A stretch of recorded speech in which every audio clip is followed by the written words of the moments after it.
what's the point of Support what's the these point of tariffs? Arizonans paying a tax to You fix know, that? Bram, you're trying to steer this into a place where you're going to pit me against national security. This is a national issue. Arizona is a border state, and that's what I'm going to advocate for. That's right. U.S. Even with- Chamber even with says we could be tariffs? one of the states hit hardest by these tariffs. Well, the U.S. Chamber is going to prioritize commerce. That's why they're called the Chamber of Commerce. The Arizona governor is going to prioritize public safety. You can do both. but how will The media has been covering this repeatedly for months and months and months and months and months. Is this a part of the Doug Ducey sign on to the Trump playbook? Well, you know that that's not been my style at all. It hasn't been. That's it why I'm hasn't been my questioning style. this. This is not getting the focus nationally or locally in terms of what's happening, the humanitarian crisis, the security crisis that's happening at the border, and there's been no action. Do you know how many times I've had the Yuma mayor on my air?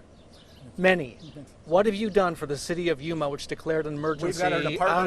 know how many months We've got ago. our Department of Emergency Management doing all the things we can from a resource What's it- perspective, what's it doing? including the Customs and Border Patrol and ICE and communication, where people are going to be dropped off. But those federal agencies have to follow the law. Congress makes the law. They've had no changes in the law. They've used this as a political issue, as if the 2020 race has already started. It requires action. Governors and mayors can do all they can. If you can't see that these nonprofits are at their breaking point, then you would be calling for the same action I'm calling for. But Thank Governor, you. but Governor, the tariffs are paid by Arizona consumers. Thanks, Howard.